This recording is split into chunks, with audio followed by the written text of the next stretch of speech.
the only slight faults within the visual effects would have been those used to render the alien mothership.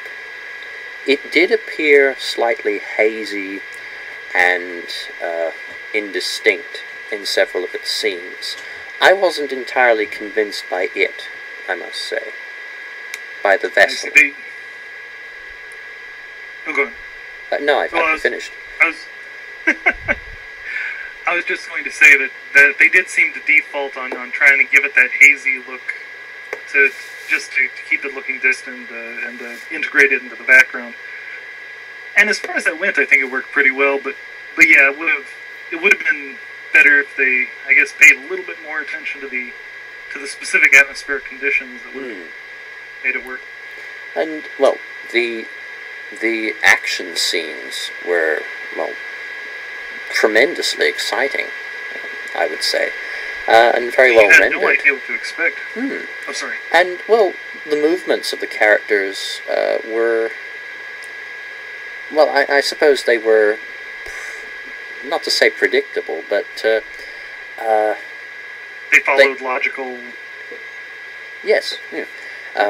They ran from the path of the bullets, shot from cover, and I suppose what really sold these fight scenes to me would have been the obvious weaknesses of these protagonists. Christopher, you see him pistol whipped a couple of times, and he bleeds from the wounds. That would then suggest that well, the prawns at least are mortals.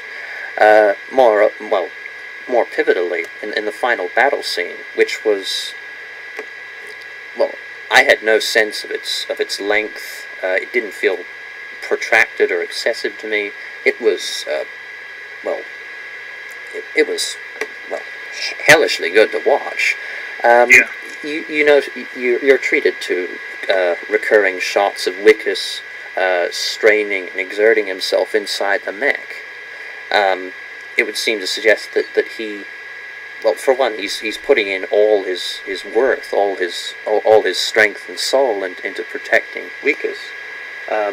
So it casts a sense of duty. I suppose what I'm trying to say is that the action scenes have heart, but they also have realism that isn't often matched in other movies. No, they're taking something completely alien. You know, he's fighting with a mech that he seems to be controlling mostly with his mind, and he's having a battle where he's blowing people up, like literally popping them like balloons for all intents and purposes, and yet it is completely believable. You buy every second of it. You feel you feel his strain, you feel the worry and the tension, and you feel the stakes. So I'd say that really worked. Yes. I found that, well, the characterization for Wickus, it wasn't poor by any stretch, but it requires thought, further thought after having seen the movie. Did you find that? You mean the sense that his switch from running away to going over there might have felt forced? Is that because I had a moment or two of that. Not so much. I don't remember what problems I had with it. It must be fine then. No, I guess I wasn't sold on his character at first, but it after some thought, I did really appreciate it. That's what I'd say about him. Well, I suppose his motivations weren't entirely clear from the middle of District 9 until more or less the climax. Say, he is self-serving for a good portion of the movie. His sole goal is to retrieve the fluid and reverse his transformation.